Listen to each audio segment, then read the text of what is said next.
welcome to the third day of the debates of the Global Management Week.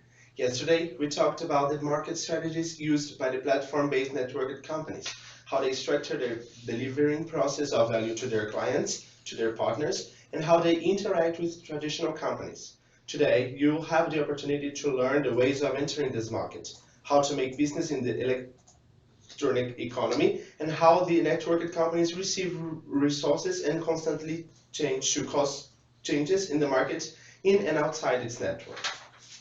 Tomorrow, in the last day of the symposium, we'll finish our discussions talking about the future of the electronic platform-based networked companies. We will talk about the new trends of this market, in which sectors they currently act, and in which markets it's possible to expect new networked companies. For this Management Week, we have been counting with the participation of great specialists that, with their opinion, help us comprehend better this subject so important to the business world. To open our today's discussions, we have here in the studio Professor Ricardo Brito, Doctor in Administration by FEA USP and Dean of IBS Americas. We also have here live with us Professor Luis Carnier, Professor of Getúlio Vargas Foundation in the area of strategy. In the symposium, we have been counting with the participation of international guests to increase the debate. First, I would like to introduce Richard Hayes, professor and specialist in finance and accounting of the University of La Verne in California. He is also professor of the international programs of the University of La Verne, programs which are organized by IBS Americas. Hello, Professor Hayes. Thank you very much for being here with us. Our second guest is Professor Ihsan Ghazaoui, PhD in Business Management and a renowned professor in the University of La Verne. Good morning, Professor Ghazaoui. Welcome to our panel. We will also have the participation of Professor Daniela Bassetto, licensed practitioner of Neuro-Linguistic Programming and professor at the Kuo Business School, our partner in Europe. Professor Bassetto is professor in the international programs organized by IBS in the Kuo Business School. Good evening, Professor Bassetto. Thank you very much for accepting our invitation. From the Beijing Normal University in China, we have here collaborating with us Professor Ying Wu, PhD in Economics and Associate of our programs in Beijing. Welcome to our panel, Professor Wu. To finish our presentation, the guests today, I also thank Professor Kim Selig, who is professor of the international programs in the international marketing area of the University of La Verne. Professor Selig, we appreciate your participation in this symposium. Let's now open our discussion by giving the word to Professor Ricardo. Just keep in mind that in case you want to send your questions or give your contribution to this panel, you just need to send us your message through the YouTube chat. Once we're going to have some minutes to answer these questions live by the end of the presentation. We will broadcast this panel until 11 a.m. New York time, and it will be followed by a Q&A session coordinated by Professor Ricardo. In case you wish to receive the certificate of attendance in this event, please do not forget to fill in the attendance list by the end of the lecture. We will post the link in the YouTube chat within 1 hour. You just need to click in the link, fill in the form, and evaluate today's panel. If you could not confirm your presence in the last 2 days, you still can do it in today and tomorrow's lists. I would also like to invite you to participate in the managerial contest, whose applications will end tomorrow. If you have any further questions, get in touch with our staff through the YouTube chat or in the WhatsApp. And now I'll give the word to Professor Ricardo. Professor. Hello, Julio. Hello, Professor Carnier. Good morning, everyone. A special greeting for our guest professors in this panel. Professor Richard Hayes, Professor Ihsan Ghazaoui is with us today. Thank you very much, my friend, Professor Ihsan. Professor Daniela Bassetto from Italy, Professor Ying Wu from China, Professor Kim Selig. It's my pleasure to have you here. It's an honor to share this panel with you all, guys. And for you who is watching us live, be welcome back to this third day of the Global Management Week, a day when we'll be starting to understand how it's possible to enjoy this trend, how it's possible to understand and innovate in the e-plans context. First, it's important for you to comprehend that entrepreneurship doesn't mean the same as just opening a new company. We will, of course, we will talk here about opening new businesses, businesses from ground zero. But we will also talk about the opening of new business units in traditional companies, new areas of operation that mean the entrance in the ePlanet's universe, right? There are two paths for the emergence of an ePlanet. It can already be born in this format, electronic platform-based networked company, just from the beginning, or even an ePlanet could be some kind of traditional company evolution, if you know what I mean. A traditional company that has developed an electronic platform and thereby begins to manage the value exchange inside a community that the traditional company administers and which will be part of it. I have been insisting here in an aspect, and I'd like to emphasize once more. It's not just enough to create a smartphone app to enter this new market. We are specifically talking about a whole new set of characteristics that distinguishes an ePlanet, the existence of exchange community, the possibility of different players participating, the possibility of different types of interaction among these players. Now, I would like to present to you, before asking the participation of our guest professors, I'd like to show you in a very objective manner the evolution steps of an ePlanet, being it entirely new or the evolution of a traditional company, okay? According to some researchers who analyze the ePlanet's evolution, there are three main phases that must be managed when the starting phase is a business model, the growing of and consolidation phase in which the company with its inertia in its favor, and the control phase. Let's take a look at each one of these phases for you to see what you will face in your effort to create an ePlanet. In the beginning of the process, you will get the initial idea and present your concept to your partners, to potential clients, to members of the network that you are thinking about creating. If you receive a green light in this phase, this next step is the initial technological development and the first operations of your ePlanet, for which you will already need financial resources, unfortunately, being them your own or from investors that believe in your project. If it turns out well, be ready for an exponential growth, heavily supported by an aggressive marketing strategy that is typical of the following phase, the inertial growth or ePlanet momentum phase, in which you will watch the rising also of competitors in the same proportion as your network members will grow, we hope. All of this confusion probably will demand the most advanced and robust technological system innovations. It's natural, since you could not foresee everything right from the beginning of the process, right? And finally, there comes a critical phase, which is the control phase, a moment when the company faces the difficulties of monetizing its business, transforming all of that process and people's flow in a source of income for your business. Not to mention that the conflicts management, taking care of the network governance, right?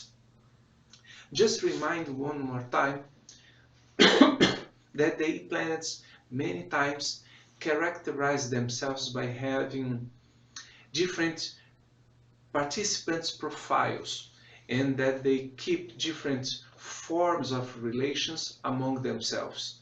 This description is based on a study that a group of researchers I studied that I mentioned in the base article for this symposium.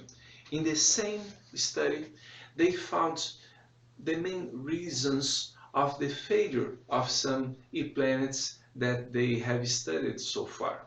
Okay? I'm going to summarize them here for you as an introduction to today's discussion.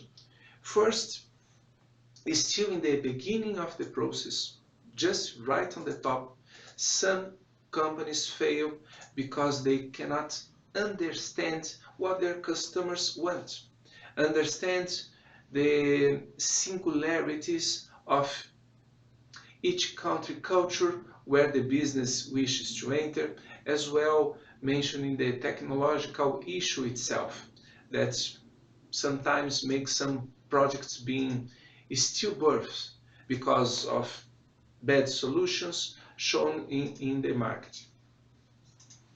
Unfortunately, we see some of these problems, several problems, in cases like the BlackBerry and Windows, the Microsoft giant. We see problems like that in thousands of applications launched daily in the app stores. In the growth moment or in the momentum phase, the problems pointed by the researchers are linked to several factors, especially to competitors. MySpace, as an example, MySpace was the world's largest social network in the 90s until it got lost in internal issues and was buried by Facebook, as you all know. But a difficulty that every author, all researchers report in their talks with e-planet entrepreneurs, it's the monetizing issue. How to make money out of the business. It's not use having millions of satisfied users and not being able to return the shareholders' investments. Companies like YouTube or even Google spent years practically without any profit. Sometimes they found ways to monetize, and there are other cases of difficulties of e-planets motivated by their innovation strategies or the lack of these innovation strategies. One thing that well represents these companies is that they are restless. They are always making a system update, creating new features, opening new perspectives of interaction in a continuous innovation process, incremental, not only betting on disruptive initial innovations, okay? Finally, if you like a more schematic model, step by step, I mean, from the structuring of a business inside the e-planets model, here goes my suggestion for you. The phases are, first, opportunities identification. What are the values that the network members will exchange with each other? Afterwards, the concept offering, which is the presentation of the business model for the partners and investors evaluation. Before that comes the attraction of the essential members in this step, the investors and the technological team. Being structured the initiative, the next step is to think now how the network members will interact, the ecosystem governance, all right? And at some point of this discussion, it will be needed to establish the basic models of value capture, options to pay the investment, without which it would be probably hard to develop mechanisms to promote the continuous growth of the company itself, which is the final reflection here needed for the structuring of an planet. Well, according to what the research could observe in the case studies, with this model, it's likely that the entrepreneur ahead of a new e-planet will be in condition to map, to identify, in condition to foresee your main decision making. Okay? Of course, all of that is really new.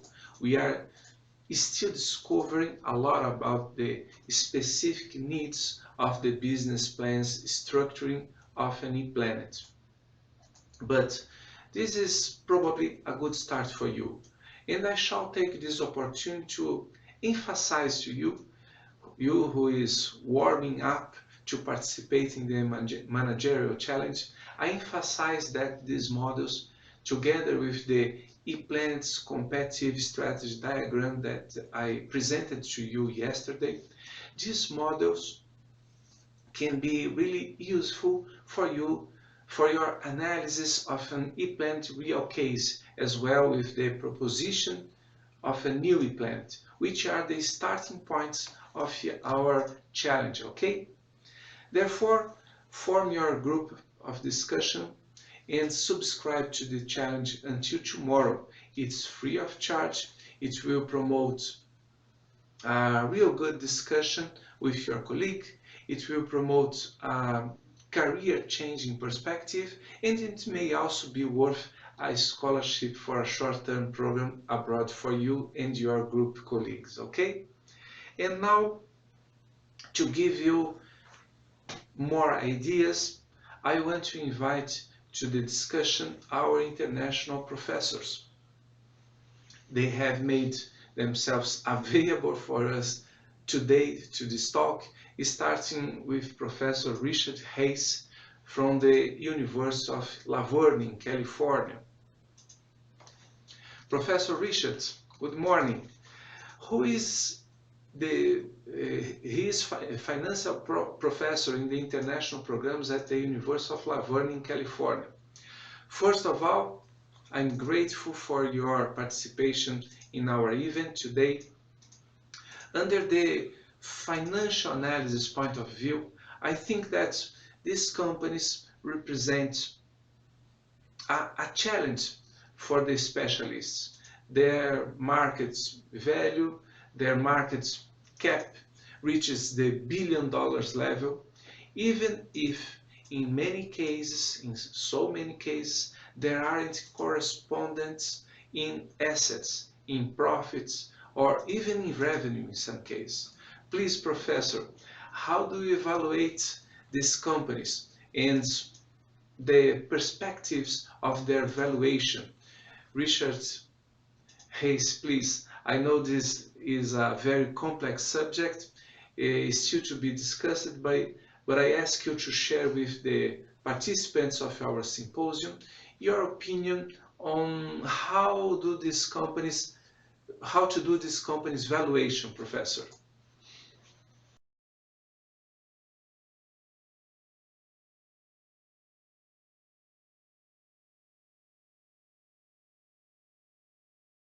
Spent a lot of time in the last year or so trying to get to know this phenomena of a gig firm, Uber, many other types of firms like that, where the whole business model has changed dramatically in the last few years, going from a traditional higher fringe benefit employee to a more contract employee, internet generated base of getting to your consumer and that new type of business model. And because of that, I always wondered about the traditional valuation of those companies. How do you value a company where the data is rather inconsistent? If you would go to a financial statement or ask for financial statements of a gig economy firm like Uber or AirDirect, And you would find very little substantiated data as far as free cash flow, beta calculations, or anything like that. And then as putting that into context of valuing the company can be very difficult if the students are aware of the valuation model of finance, taking the free cash flow generated divided by the discounted cost of capital to determine a value. And with that, the valuation of companies, or for investors or for potential investors, is very difficult. How do you value a company when the data is very inconsistent? And that has been a very large topic in a lot of financial circles these days, especially in these firms going to market, going to the public markets. And how do you value them? Because I think, as I just said, with this data being so non-traditional, how do you go about getting a reasonable value to a company when the historical data is inconsistent? And that's one of the struggles right now. There was just an article in the Wall Street Journal last month about how an investment firm was trying to put together a valuation for a company thinking about doing an IPO, and they had a very difficult time. They went to their investors, they went to their markets and said, we can't give you a valuation. How can you, and they came back and said, well, how can I buy stock in this company when there's no valuation? So I think one of the things that has to be discussed with the public accounting firms, with the individuals or entities that value firms, is how do you get that data being consistent with the nature of the business model being non-traditional costs, non-traditional variable costs, in some respects also non-traditional fixed cost. How do you get a free cash flow estimate from that for that working capital that's involved? So I think one of the interesting things about going forward with that is the public accounting profession has to come up with some new ideas about getting financial data, audited financial statements for those type of companies. If you look at an audited financial statement of Uber these days, you'll find 3 to 4 dozen questions or principles by the public accounting firm of data that's inconsistent, that they can't not substantially rule on the objectivity of the information. So I think one of the things that needs to be discussed and needs to be determined is some type of consistency in public accounting and some type of consistency of the companies with their data and the historical aspects of their data. And again, that's an open item. I don't really have a solution to that. It's an ongoing concern. Well, I think I wish if we had some students in our room here today and we were talking to them, I think we'd ask them, how do they value Uber? How do they value a firm where there's no historical cost structure and their revenue is so applied to the internet? The first thing we think is, oh, I've got to throw my hands up in the air in that. And the same thing for the markets. The markets are very confused by this, especially the credit markets. How do you give a credit rating to a company where the data is so, they're showing a huge value. The company says we're worth $100 billion, when in fact you take a look at the actual consistency of the data and there's no way you can determine that they're valued at $100 billion. And I think the credit markets, especially the Standard & Poor's, Moody's, are having a very difficult time with that. And I think one of the things that goes off into the markets. A bank has a difficult time getting a credit rating, then thus how can you give a decent assessment of valuing in an IPO issue? And private equity firms, which do a lot of investing in these firms, are very confused about how to determine the value for their investors of that. And I think that puts the markets in tens of overvaluing the companies, in my opinion. I think many of these companies are overvalued just based on the newness of the product, the newness of the service. They tend to overvalue, and I think it's going to take a while for a true value to be determined through accounting methods and also to understand the product that they're selling. I think the cons, as we already talked about, the cons are tough to value. The cons are very inconsistent data. Financial statement data changes dramatically from year to year. I think those cons, until those get worked out through the businesses establishing maturity and establishing some type of better accounting methods, that's going to stay a con. I think the pros of the gig economy is what I believe is anytime you can provide a service where you're creating return for your investors is a positive one. And naturally, from all these new businesses that are springing up, using non-traditional ways of getting the product to market, is that they're creating value. Now, creating value, how to measure that value is the point of our discussion, but they are creating something, and they're creating a return for their investors because those companies, the value of their stocks are going up. So I think that's a positive sign anytime in business, in finance, in the market, where you're providing a product that provides value, that's definitely a pro. I think as the market matures and as the businesses mature, the valuation of the model and the product that they're producing are going to become more and more in hand, and that'll get rid of some of those cons and turn into a legitimate investment that people can value and judge by. But I say this, we have a lot of entrepreneurs in the world, and they're always creating different ways of providing a service. And if it's not a gig economy now, what's in the future creating different other types of businesses? So I think the finance community, the markets have to learn these days with technology, these days with the way the markets are, to learn to adapt a lot quicker to value and to achieve or to assess these new markets and these new economies.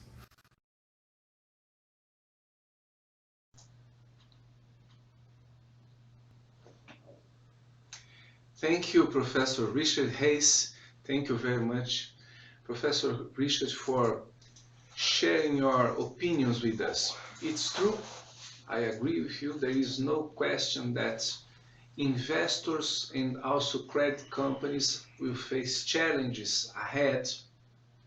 It will be difficult for them, but I'm confident that things will arrange themselves. Maybe there is a bubble, maybe there is a market crack, but the value delivered by these companies to the market, to the real customers, is undeniable, and it tends to find an equilibrium point in the future, I hope.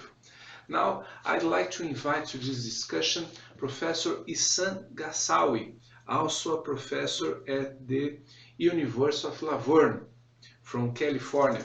Professor Ihsan, once more, good morning. Today's discussion is about entrepreneurship and innovation, on how these companies are structured.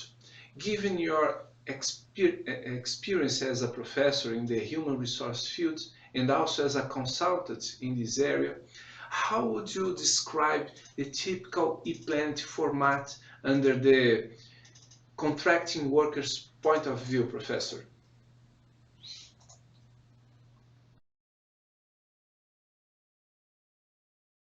Well, it seems like a few organizations have moved, and many organizations are following suit also.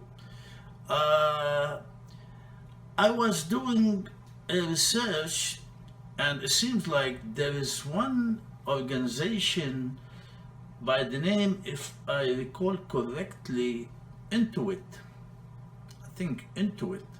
They've done a research, and they are estimating about 40% of the US workers to be contracted workers in 2020.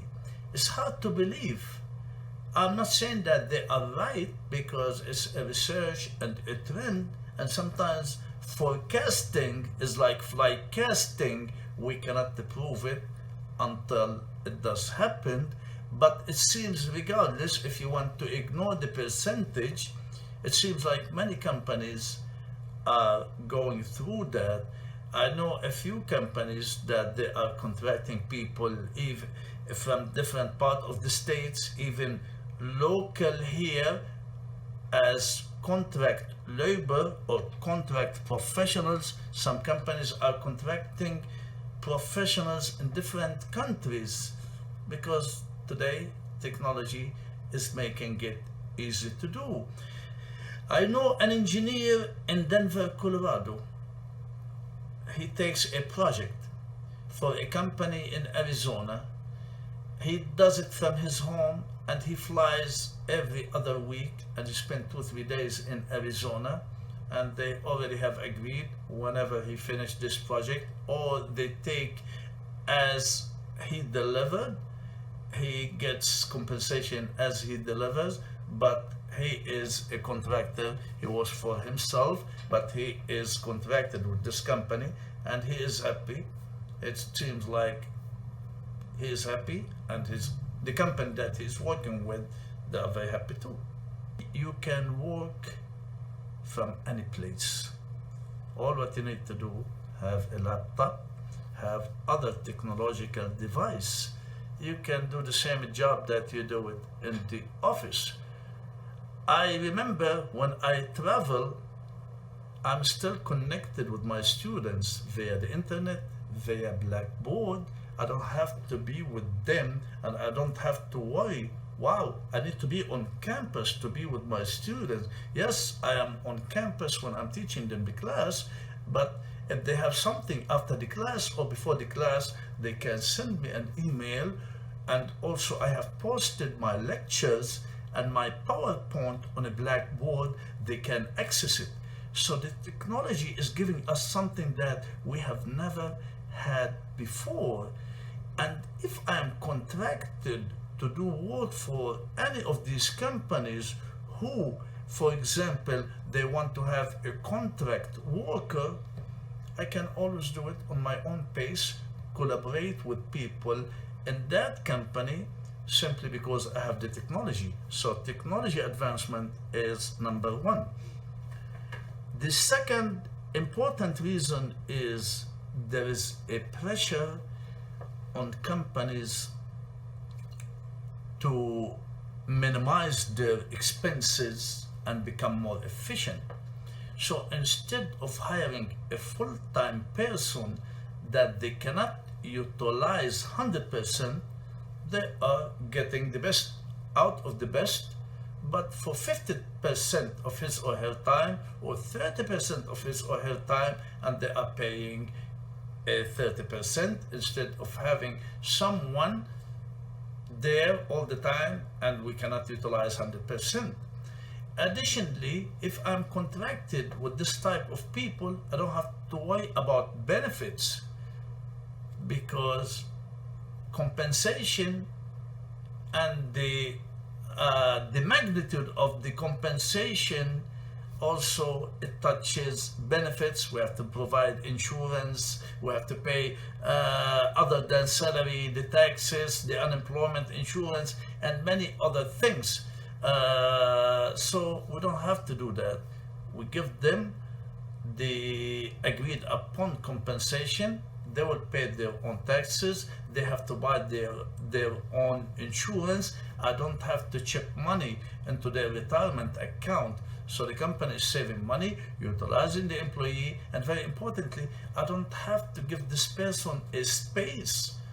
So I'm not going to have all of my employees in the building, so there will be no need for a space. So basically, this is pressure on the organization to do so.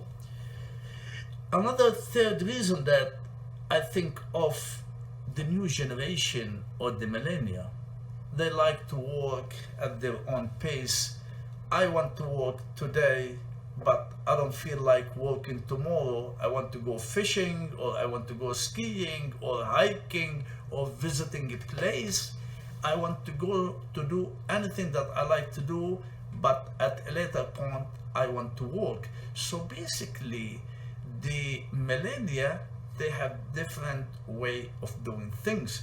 As a matter of fact, here in the US, and I believe in many parts of the world, many organizations understood the millennials' requirements to an extent that some companies give them lots of flexibility. As long as they do the job, they don't care how they dress, when they do the job. If they are working now and they go to play golf or play tennis or go have lunch at 8 o'clock in the morning or 12 o'clock, they don't care, as long as we are looking at results.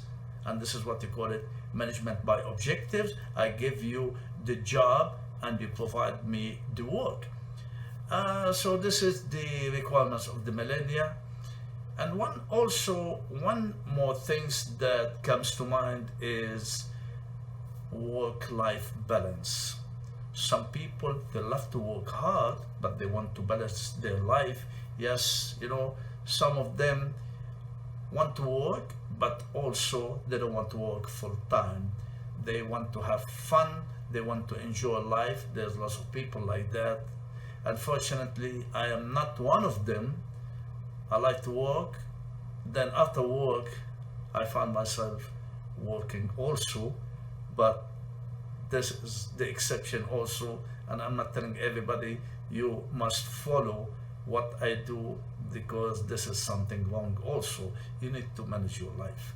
So work-life balance also contributed to the gig economy. So in a nutshell, gig economy is like the economy of sharing. We share the job, and the organization contract the independent contractor or the independent employees, professionals, or consultants.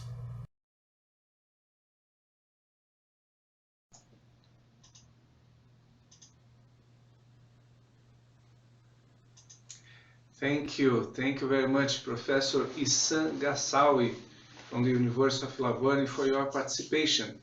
In fact, these three aspects you mentioned, the pressure for cost reduction, technology availability, and the new professional profile, these three factors together offer a new scenario for entrepreneurs to think over their business plans, over the way in which they intend to structure their business. Thank you. Now I invite to participate in our discussion here Professor Daniela Bassetto. Daniela Bassetto is a professor of the Coa Business School, a business strategy professor. In your view, what is the profile of these new entrepreneurs that are ahead of these companies, Professor? Where and how are they being prepared to lead this new profile of company?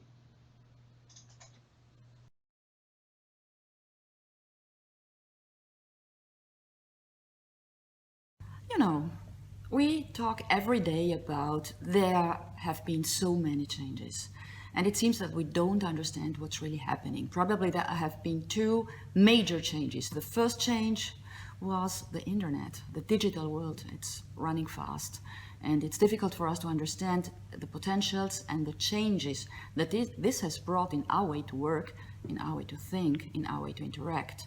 The second big change, we realized that it was happening at once, was the attack to the Twin Towers, and we discovered something completely different. The old rules are not valid any day anymore. We hope to find some books with the new rules, but they haven't been written, probably. They are being written now. And what is changing? We are living in a VUCA world, which is strange, which is volatile. Everything is changing so fast, which is uncertain. We don't know what's going to happen tomorrow, which is complex. There are so many factors to be considered when you have to make a decision, even simple decisions. And then it's ambiguous. Is every single fact that is happening a good thing or a bad thing? Will be the impact fine or non-fine? We cannot know. And that's why we need to get used to taking risks, to trial and error. No professor can give us the right way. We have to try, we have to learn how to take risks. And taking risks is one of the key management skills. And a business school has a big role. It's not as it was before. Professor tells you the rules, tells you the way, because he knows everything. And you have to understand, repeat, apply. And you will have your big success. Now, a professor has a different role. He needs to know the techniques, he needs to know the systems, but this is just the basis. A professor in a business school needs to develop coaching talents, because the new leaders are different than simple managers. A manager is somebody who you think is able to manage projects and to manage people, which could be done in some way, in a better way or in a worse way. But the new leaders should be able to create models, to create business models, and to change them, should be able to deal with other people, other countries, different values, and to feel at ease in all these different situations.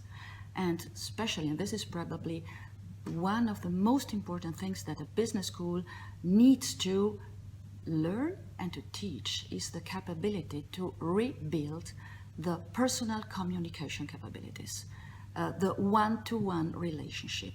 And this cannot be based only on management techniques, but also on psychology, anthropology, neurosciences, because one of the most important things that a new leader wants and needs to develop is flexibility. Or, as Darwin put it, it's not the most intelligent who survives, it's not the strongest, it's the most flexible. Once it was learn things from other professors, from books, from your experience, and transfer these to the people in front of you. Now you need to change this. You need to put something different, because now what matters are talents, what's individual, what only you can deliver. You know, once it happened to me that I saw my slides presented by another teacher, and I was shocked because I thought, how can he do this? And then I thought, okay, he has to copy. I can create new things. I can create new slides. And so this could be also reward to me, because probably in these slides there was something that somebody else thought to be important, and that's nice. And the second big change is when you have to do with management, when you have to do with leadership, with human resources, you need to know so many different things, even things that you dislike, that you have never studied, because the more you're able to connect ideas, the better you can help people to find out what they have inside. And just yesterday at the course I had here, one of the students told me, you know, what's nice here is that you help us in understanding ourselves, making questions, not giving rules, making questions that we had never thought about. What was good in, let's say, past companies, big companies, was measure what you do. Try always to measure what you do. And this is valid today in some way, because at the end of the day, profit is necessary to grow a company, but it's not sufficient anymore. And so if my percentage of focus on figures could have been in the past 70%, now it would be, let's say, 40 to 50%. The rest would be focusing not on figures, but on people, on their emotions, on their moods, because this can really affect not only figures, but the whole life in a company. And the role of business today shouldn't be only to create shareholder value, and by value I don't mean only profit. It should not only be creating a new customer and maintaining a customer. It should be in some way to make a better world.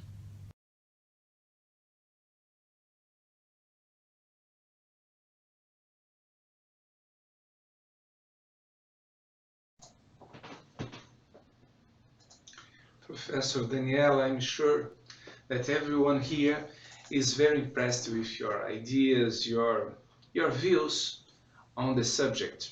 Thank you very much.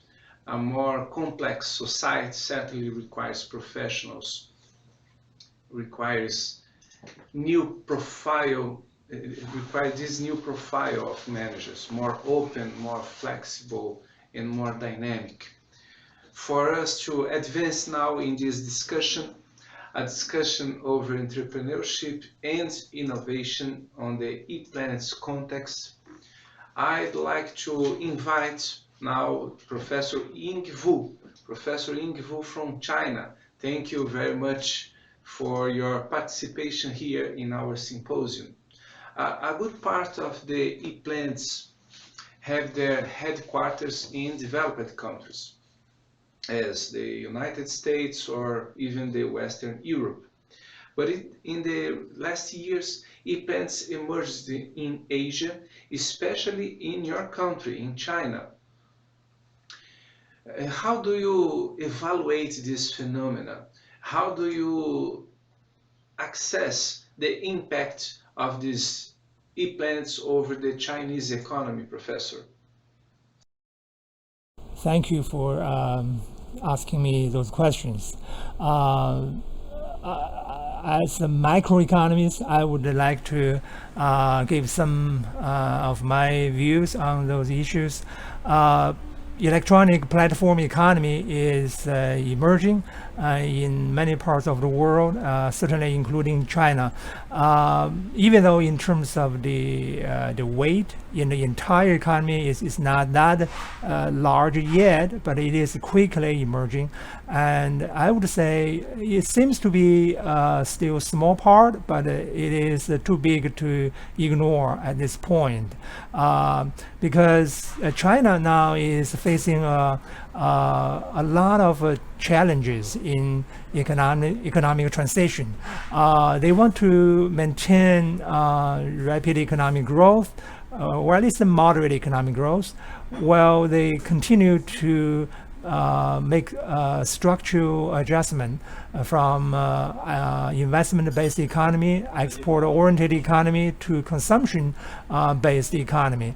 Also, at the same time, they want to gradually reduce debt to GDP ratio to complete this deleveraging process smoothly. In this regard, in terms of this background, electronic platform economy really provides a great opportunity for Chinese economy to deal with all those issues.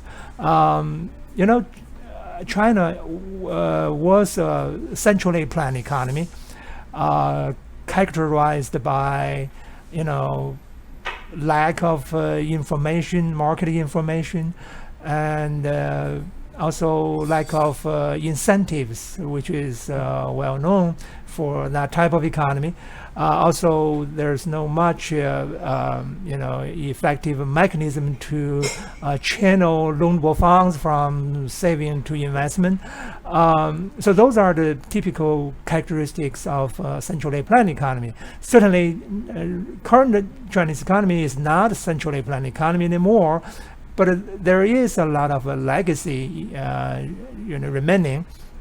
So I think the electronic platform economy can really help information quickly transferred from producers to consumers. Also, factors production can be market priced much better in such a nearly perfectly competitive economy. In this way, the platform economy also provides opportunity for fund channeling for market agents. So that really helps China to provide necessary leverage for efficient enterprises and firms, and deleverage for those inefficient enterprises, like some state-owned enterprises. So this certainly will help China to achieve the goal of reducing debt to GDP ratio. Also, at the same time, structural transition can be made as well at the same time. Much less economic growth can be continued from this new engine in an efficient way.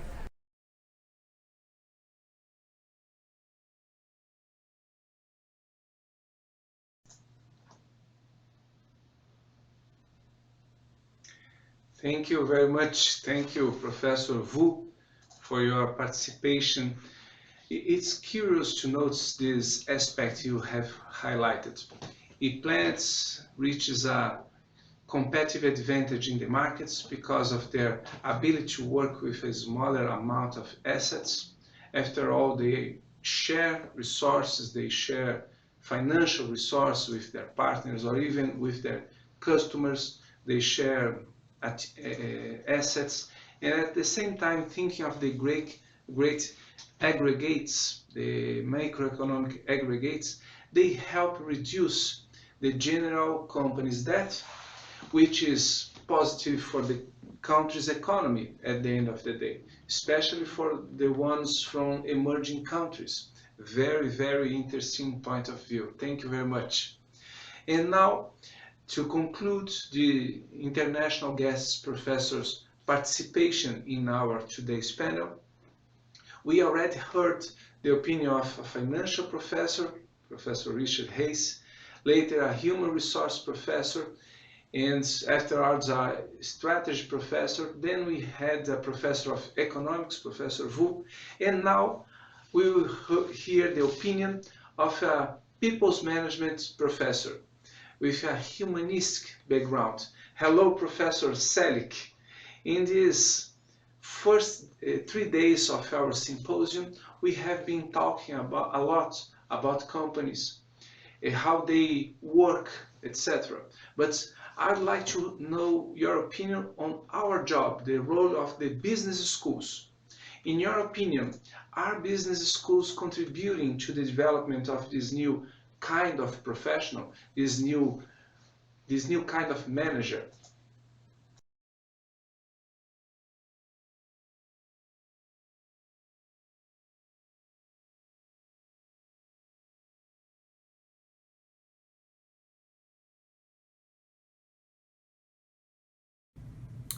I think first, universities need to rethink their mission. For the business student, are they going to better prepare the business student for more of this sharing economy?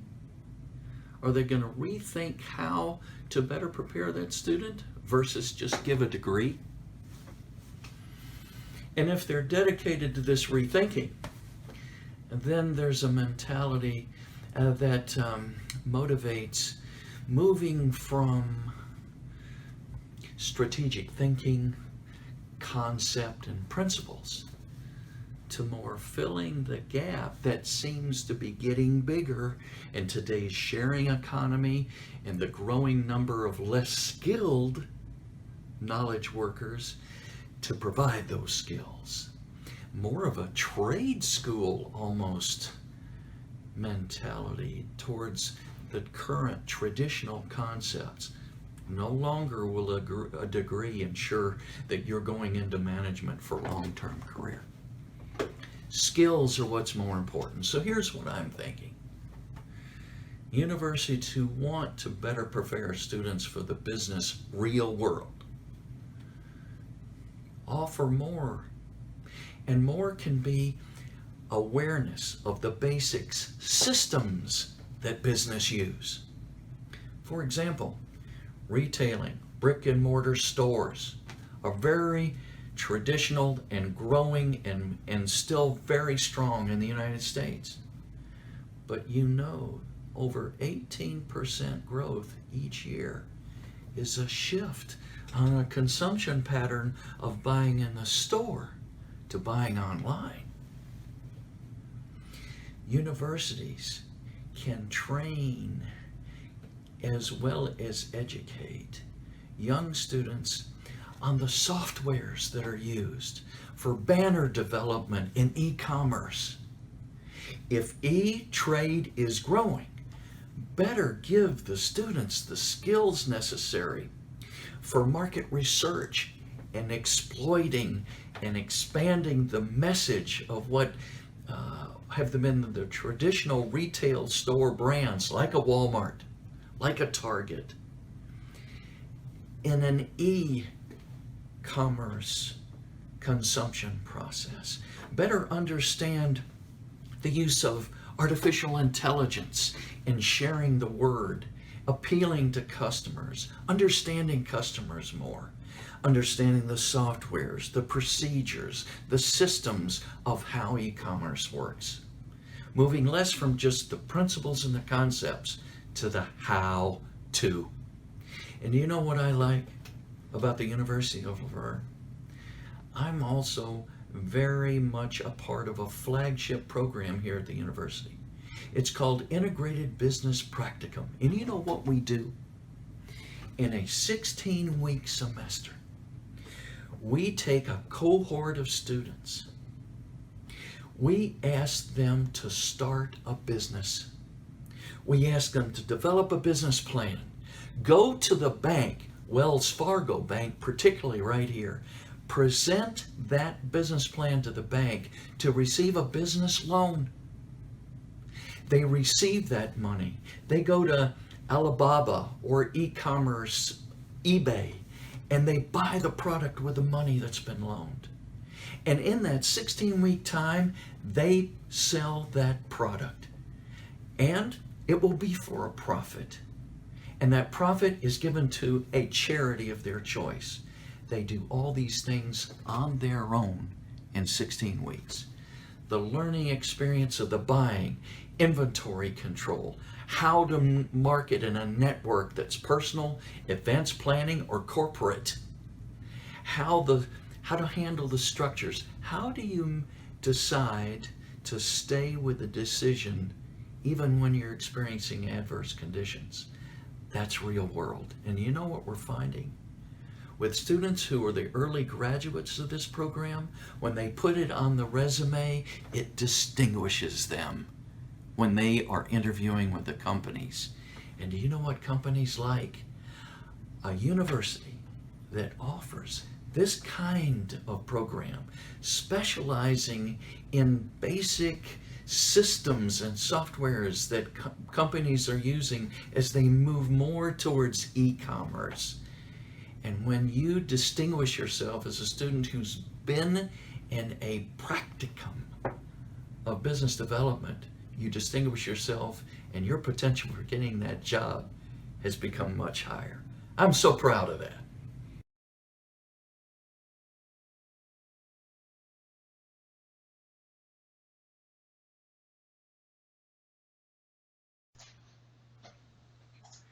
Thank you very much, Professor Kim Selick. I think that the message is given to the business schools. The example that we should follow for the development, for the preparation of our students for the new challenges that will emerge in this new economy.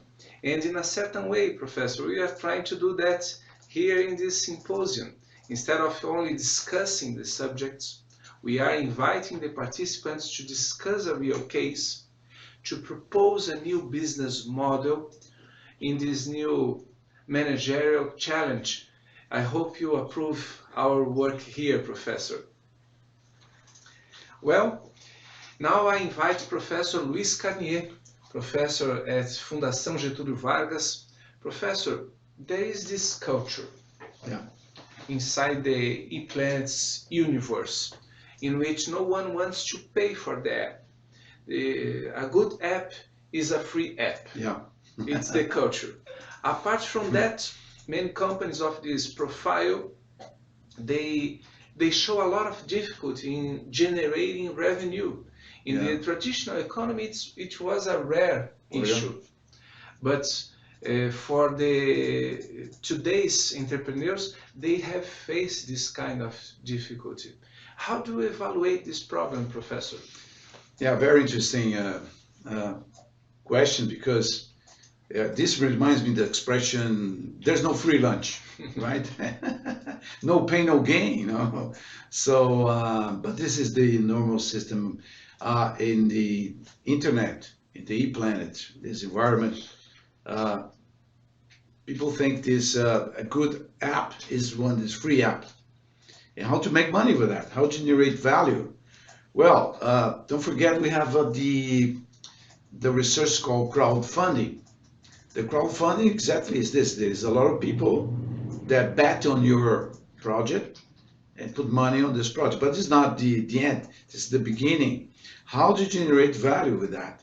It's a good question, but I think, for example, maybe you don't generate value not in terms of currency of money, but you are generating experience or network that it is value for your business or for other business, for example. Let's think about what happened when Microsoft decided to buy LinkedIn, for example, and it paid a lot of money. $26 billion, I guess. Yeah, 22. 26, yeah, it's much more, according to the experts in economics, in finance, they said Microsoft is paying a higher value because the company doesn't value that. The value of the LinkedIn is not so much. But think about that. Why did they have that strategy to pay so much money? There's something behind.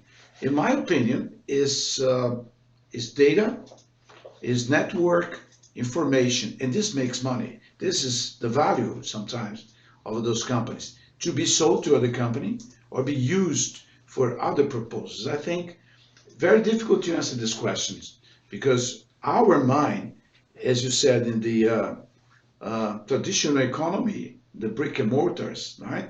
When you have something concrete, well, you go to, as you mentioned before, we go to a coffee shop and you want a coffee, you have to pay, right? It's a traditional business, Yeah. traditional model of doing business, but in this new economy, people are providing new kind of service that sometimes are virtual service. Yes. Think of the case of Waze.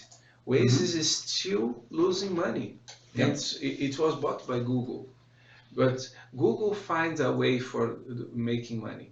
They collect their revenue from advertisers Yeah. because they have such huge amount of clients, such amount of audience flow in their systems. Yeah. Think about that. Crowdfunding. Why an investor will invest in a company that makes no money? This is a good question. What's behind this? I believe we gotta be creative.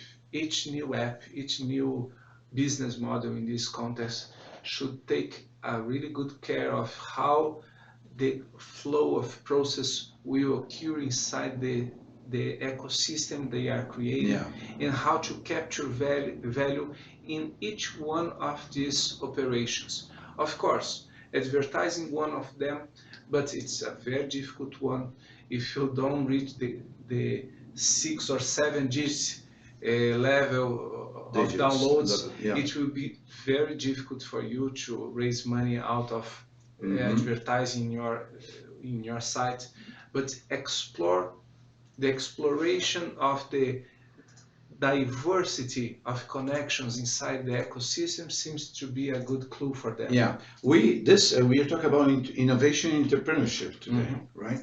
So innovation, we have to change our mind to see what's not being seen by the others. So you see, I used to say, watch the invisible. You have to change your mind and see how can I make money with this business that apparently there's no way to make money.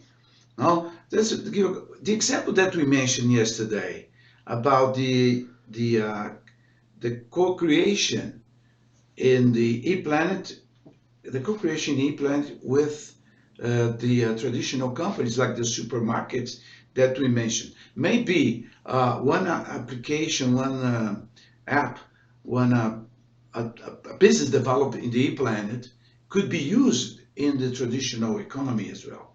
So this experience, the knowledge that is being acquired in the ePlanet, maybe use it in the traditional economy, for example. So very good question. We don't have the $1 million answer for these questions, but a lot of people investing more than $1 million in something that is a question mark. There's something there that we didn't see yet. Well, probably we'll find some clues analyzing the real business case of ePlants. We've seen like Airbnb make it simple. They collect a fee out of each transaction they run in their apps. Yeah. The Waze do the same.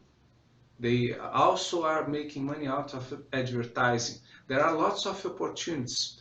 I believe the people that are watching us should follow the path of, I'm not saying exactly the ePlants that are creating a business are in the business you are planning to be, but in similar ones, seeing what other companies are doing in a very diverse way can be the way to find an answer for this question for you, all right? Yeah, and the much important, if you have to study cases of success, you also see the case of failure for those who make a lot of mistakes, because you learn from mistakes much more than success, no? Yes, other people's mistake is the best professor we can have. That's true.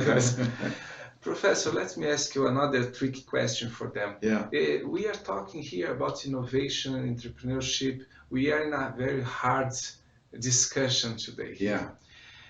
People know that when opening a company, there is a rate of success or insuccess. There is a chance of failing or succeeding in this new business. Majority is failure. Unfortunately, we know that in the traditional business, they say about 90% of business fail. In the e-plants, the failure rate is even higher. Oh, yeah.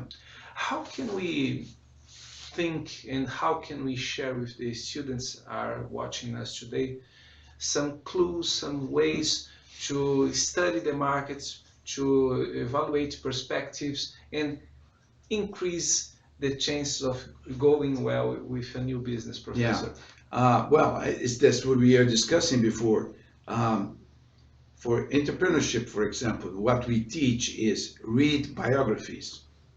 Read the biographies, because when you read a biography, not only Steve Jobs, okay, you have to read it, but Winston Churchill, for example, John Fitzgerald Kennedy, Mahatma Gandhi, well, because you learn a lot how to be a good entrepreneurship or leadership. That's very important. The same thing happened. You have to do the same thing when you decided to open, to launch a business or first of all, you have to have a good idea. You have to have something different.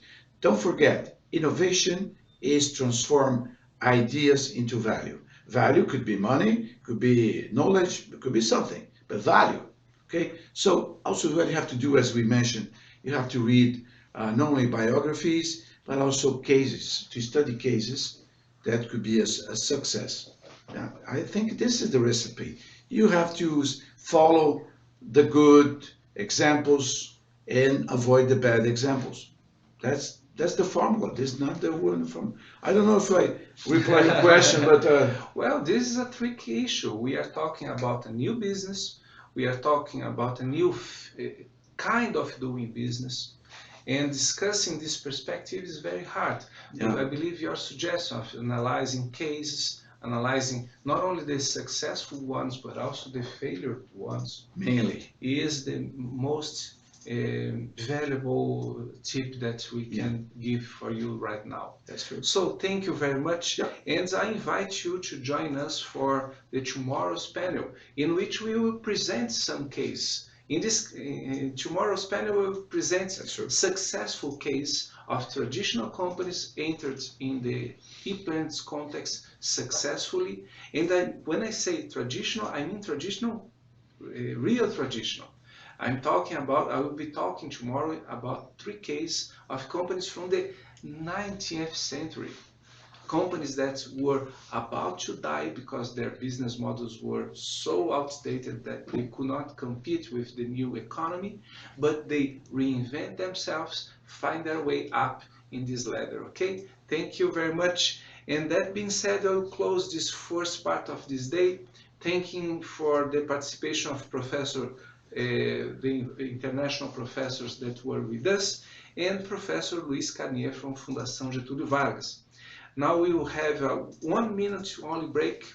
It's real quick, then we'll be back to the questions and answer session. And here is my invite for you to join us tomorrow for the preparation for the panels about the future of e-plants, okay? Just 1 minute, we'll be back here.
Hi, we are back to the Q&A session, the question and answer session of this third panel of the Global Management Week. Thank you very much for watching us today. I will start with questions that you sent with anticipation, but you will still have time to go online, log on the right side of the channel, and in the chat you can put your question over there. If you have a mobile in your hand, please videotape your question, send us through WhatsApp. I will ask Mr. Julio to include in the chat the number of WhatsApp that they can send us the video questions today, okay? I have here several questions. I will do my best to read and answer all of them. But if in the case your question will not be presented here, you will be participating the same way in the contest for the best participation that will awarded scholarships to study abroad in our short-term certificate programs in the US, Europe, China, and Brazil, okay? So the first question comes from Cyprus. Lily Adeola Scott from Cyprus asks, how best can the traditional companies compete with the internet-based companies such as Apple, Uber, Facebook, etc.? Well, Lily, the point is that I believe the traditional way of doing business is dying. As simple as that. Companies should evolve and enter assessing the new ways of doing business. Because I'm not saying the doing business way is dying. The traditional way of people communicating to themselves is being replaced by these new ways. You, Lily, you in Cyprus probably are using smartphones, you are texting every day, you are buying and selling things through internet. Why should the companies be out of this trend? It's impossible. One thing that we try to emphasize today here is that new companies will emerge just out of the zero. New companies will emerge in this context, but also traditional companies will evolve in this market. And the way of doing this is in this presentation we try to give with the help of international professors that were with us today, okay? Thank you very much for your question. I have here a question from Pakistan, Umber Rayas from Pakistan. Is there any way to keep balance between e-companies and traditional companies, or giving space to traditional companies to come back in the economy by adopting new trends so that to reduce the electronic gap among both of them? I think it's possible. I think traditional companies will try to close this gap, evolving into the e-plans world. E-plans world is not a closed club. It's an open field where everyone can access. Most of these companies that we will be talking tomorrow and even the last days were traditional companies or are just reinventing the usual ways of doing business to enjoy the opportunities. Cell phones connect to the internet allow for all of them. All right, thank you very much. A question now from Kenya. Lucy Wambu Nijroje from Kenya asks, why is that technology in the third world countries is taking such a long time to be integrated in our system? Well, Lucy, I will not be complaining against the rich countries. I will not say such kind of thing. I will say you very clearly, we need to do our part. Emerging countries' economies need to close this gap. Look at the Chinese example.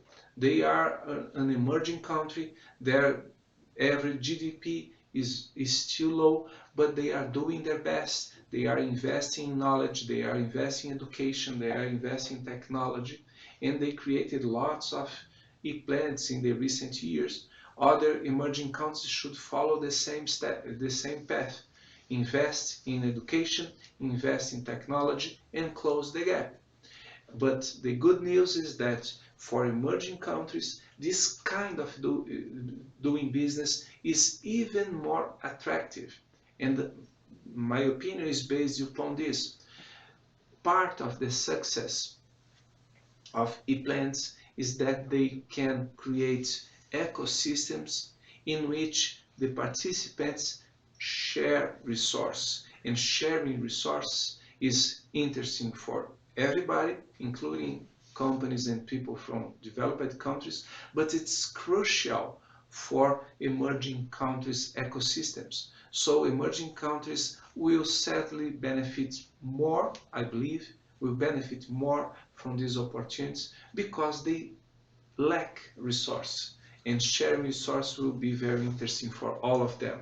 Okay, thank you for sending your question. I have now a question from Nigeria. Ademola Adenusi asks, how can we close the gap between modern way of doing business and traditional way of doing business? How do we make traditional business models relevant in this current moment of the economy? I believe, Ademola, it will not be possible. I believe every traditional business should give a step forward now, using these new ways of people communicating among themselves to connect the traditional business in new electronic-based platforms in which their suppliers will be there, their clients will be there, they will be accessing the opinions of their clients, including other participants in the ecosystems and so on.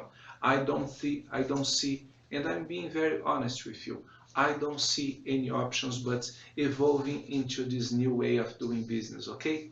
Thank you very much for sending your question. I have now a question from Ghana. Prince Augustine Anto from Ghana asks, Africa, particularly Sub-Saharan Africa, have a lot of business that could be our PayPals and Ubers with the fusion of just enough technology.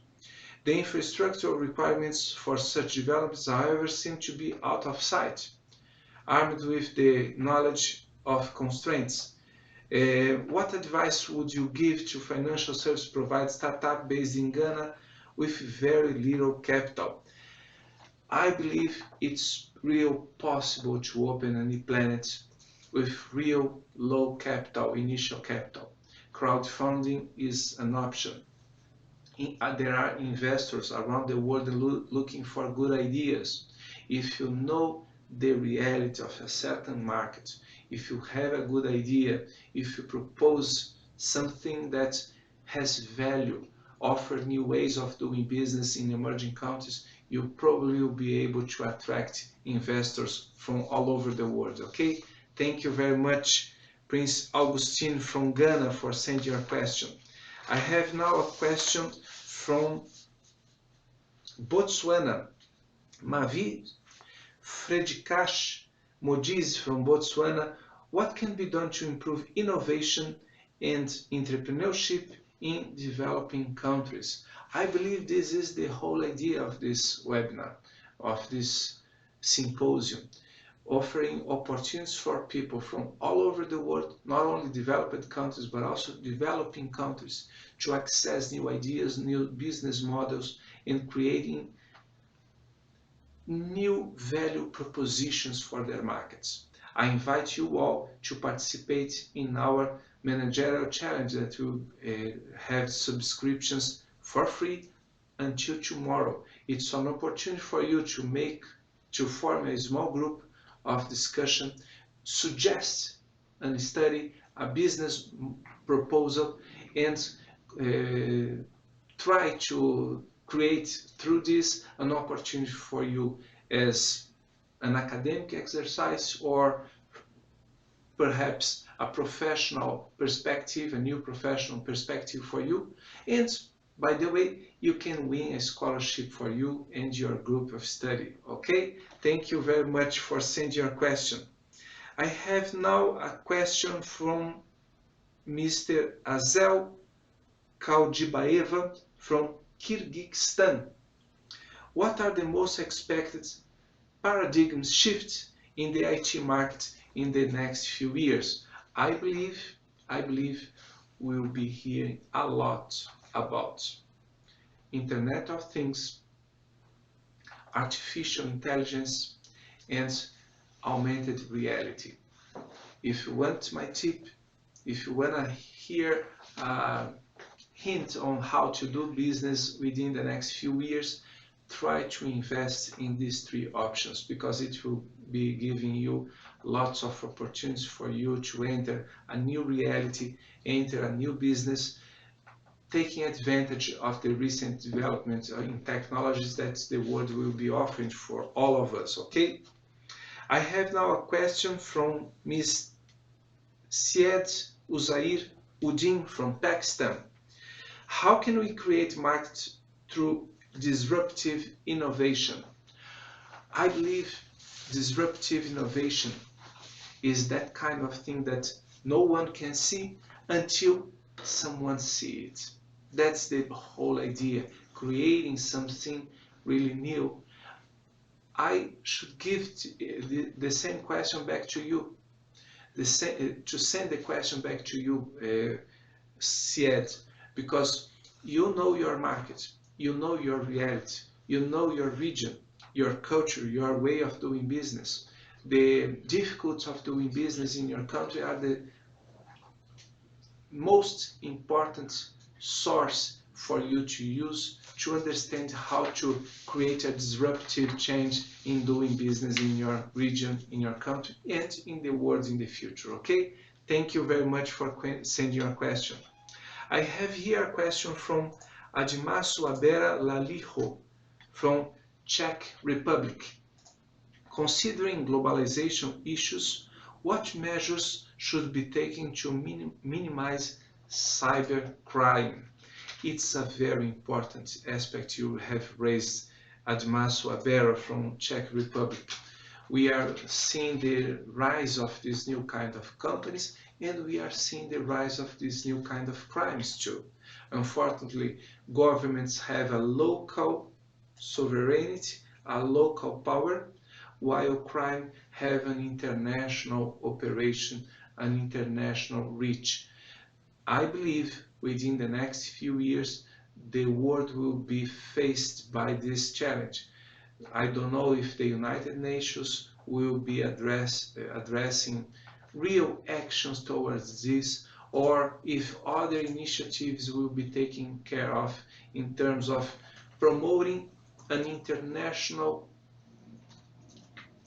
way of facing this kind of threats that affect individuals and affect the planets too, okay? Thank you very much for sending your questions. I have lots of questions. You cannot imagine how many people are sending questions for us now, and they have sent also in advance. I tried to summarize some of the answers during our presentations. We'll have time to answer some questions that you are sending live here. But if you don't have your question answered here, forgive me, but you'll be participating in the contest for the scholarships the same way, okay? I have now a question from India. While few companies are adapting to this network change and others are coming as new blue ocean players, not all companies can adapt to this new context. What do they can do to enhance themselves? I believe companies from all over the world, companies from developed and emerging countries, when I say traditional companies, should do their best to enter this new market.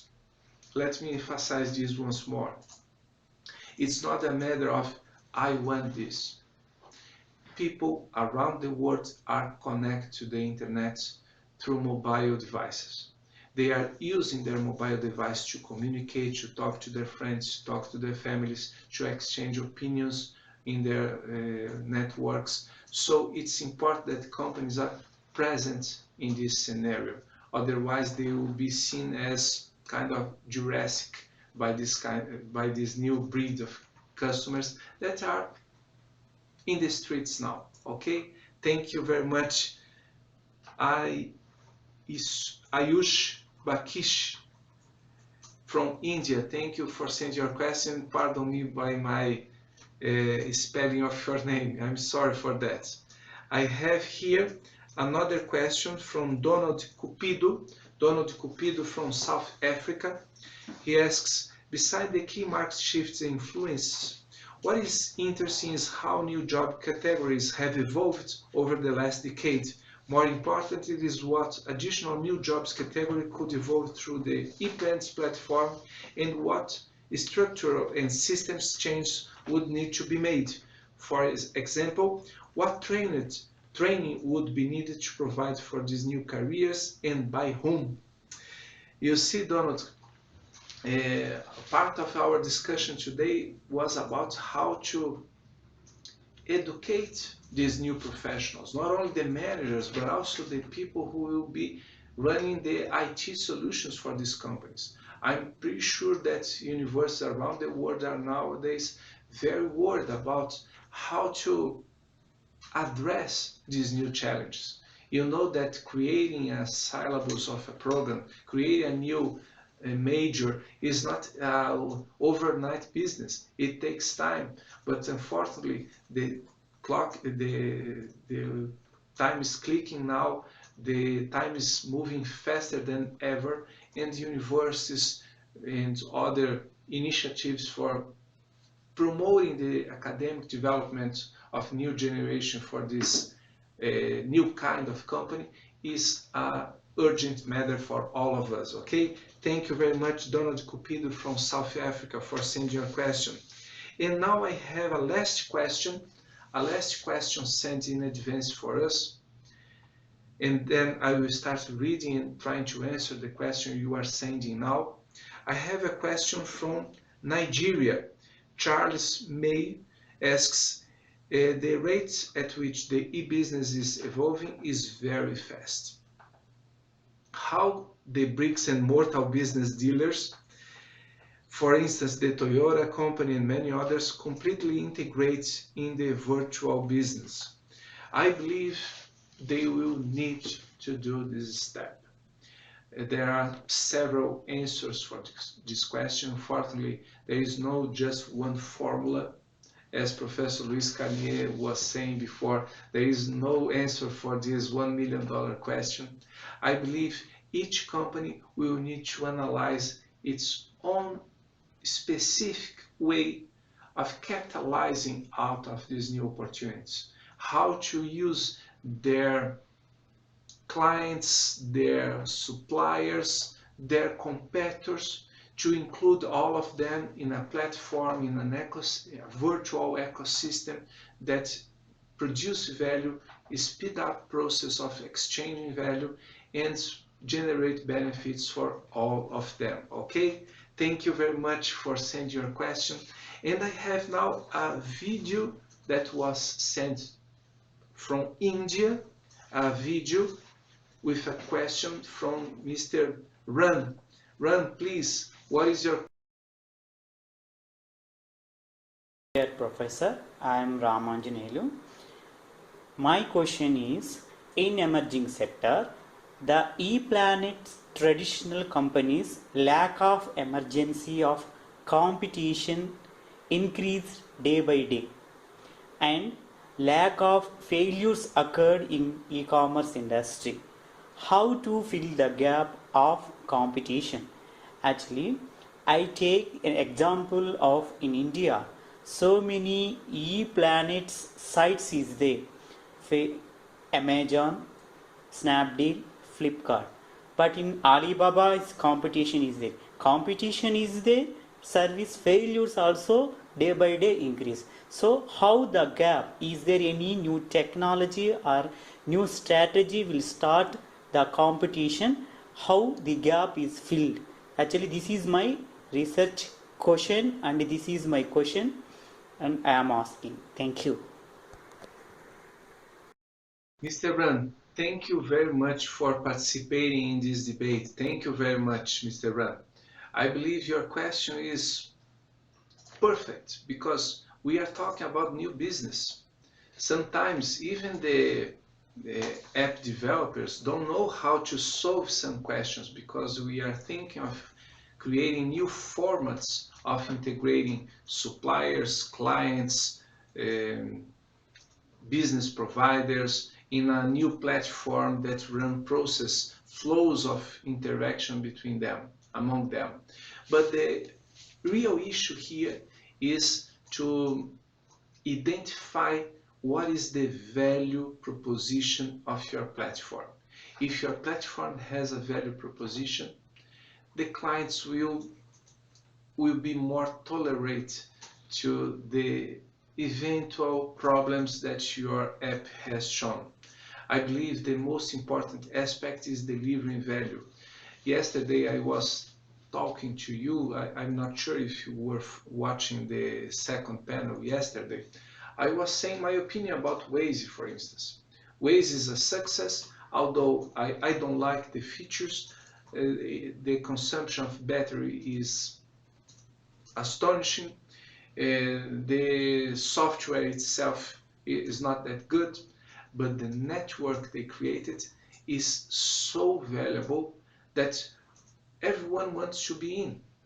So create something valuable, of course, invest in technology, but creating something valuable for your clients will be the key to the startup for your company in the market. Okay, Mr. Ran, thank you very much for sending your question. Now we have other questions that are reaching today, and Mr. Julio will help us to collect the names and read the questions for us, please. Yes, let's try to address as much as possible, Ricardo. Let's go. Okay, the first one is from Rachel Mubungani from South Africa. What if any conclusions can be drawn about the path organizations and industries follow as they become more e-business intensive? Well, I believe, Rachel, this pathway has not an end. We'll be constantly evolving on it. There are some companies that still struggle to do e-commerce. I'm not saying the e-plans structure with platforms in which people can integrate among themselves. But the good news is that this reality is ongoing and growing fast. This reality is shown in the charts I showed you before and today. I believe every manager around the world is aware that the landscape of business is changing. People are now connected to their mobiles. They are exchanging information, money, value, knowledge through their apps. And every company now should do this step forward to this new context of doing business, okay? Thank you very much for sending your question, Ms. Rachel from South Africa. Now, Luba, also from South Africa. What is the root of steady growth in this changing business environment?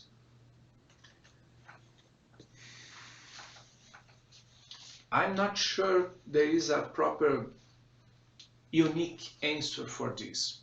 What I can tell you is that from my studies on this subject is that companies that are investing more in technology and have a good idea, a good initial value proposition, they are growing fast.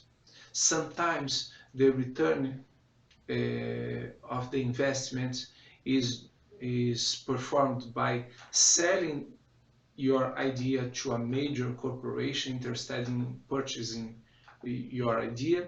Sometimes you notice that there are some ways here and there to capture value inside your ecosystem.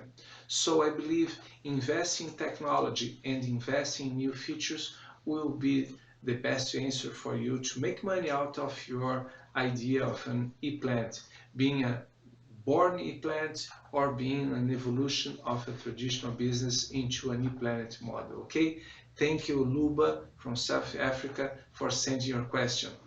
Now the question is from Ms. Raihana from Afghanistan. What kind of sell approach should a new entrepreneur take into consideration?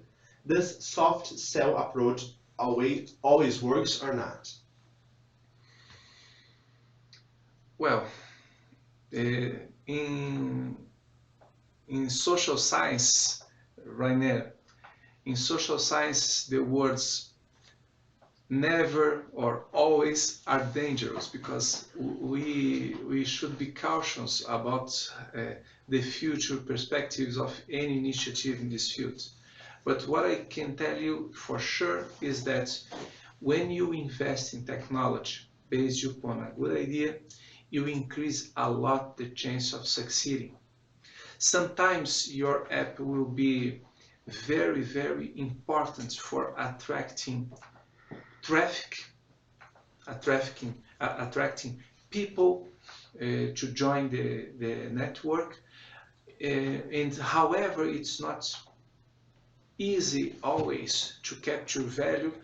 The attraction of flow to the network can be a positive aspect for your app being purchased by someone else, a major corporation interested in the flow you generate.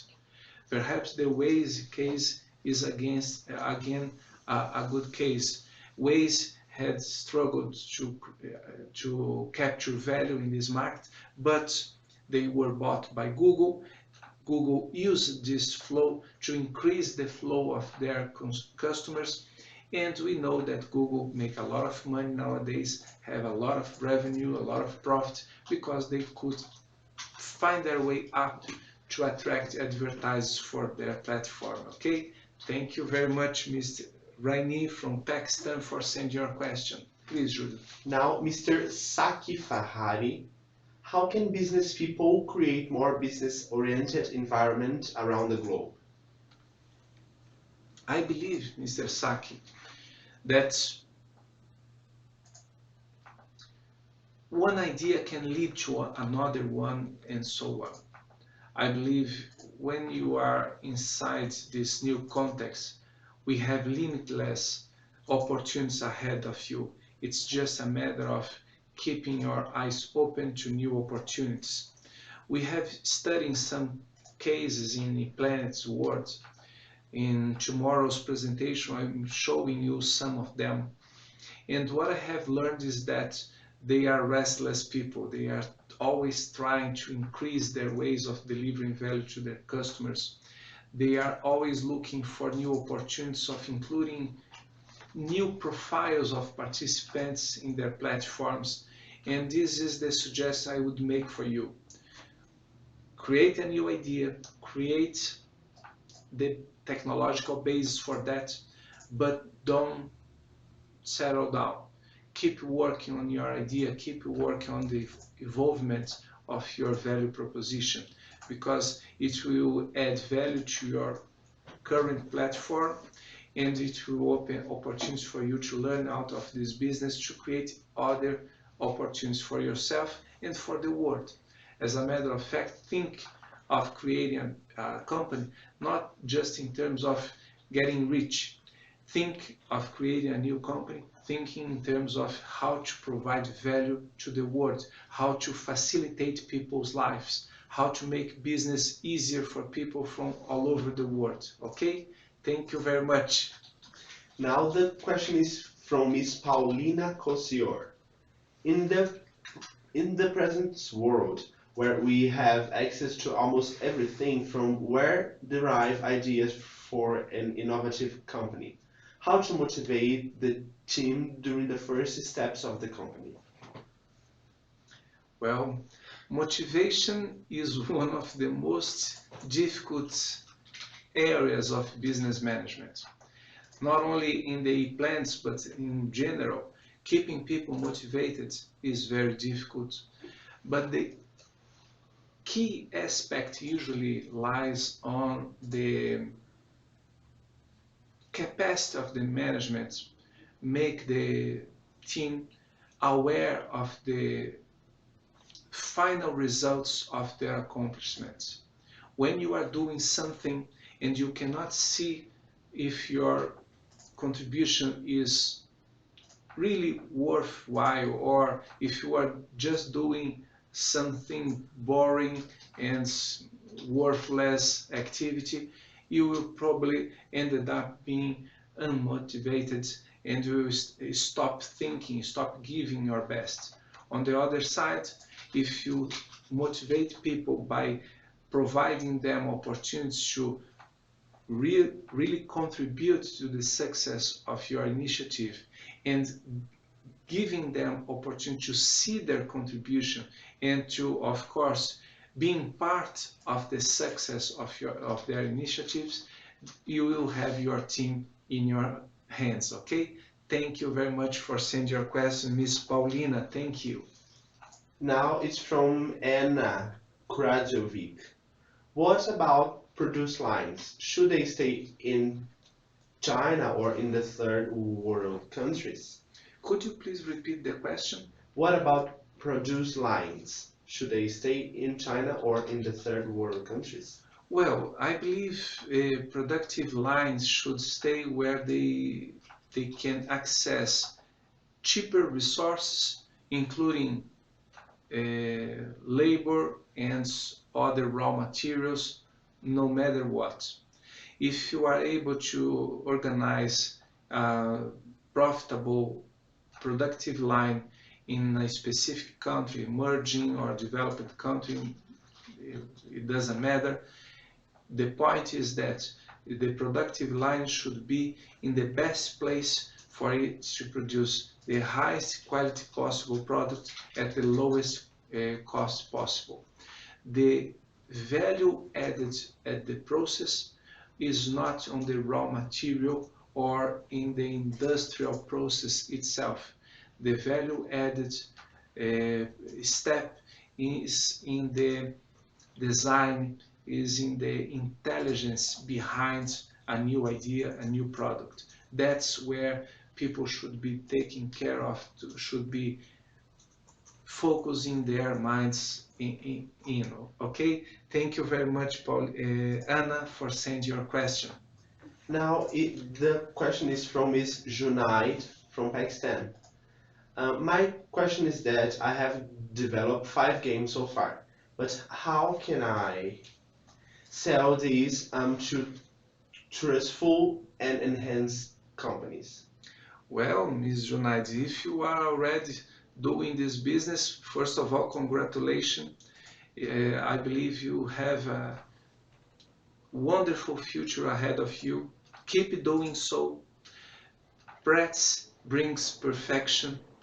It's probably not your first initiative that will lead you to the success, but if you are able to create new ideas and one after another, getting better, getting more interesting, sooner or later you'll be able to sell your ideas to a group of investors or join a group of people to invest your idea and make your path up into this ladder. Okay, thank you very much for your contribution, and we are running out of time of this today's presentation.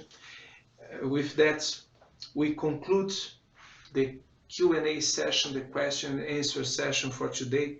I appreciate your participation and invite you to join us tomorrow for the continuity of the discussion and debate that can really change your academic and professional life, opening new opportunities for you in this new global economic scenario. Thank you very much. Have a wonderful day and see you tomorrow at 9 a.m. New York time zone. Okay? Thank you very much. See you.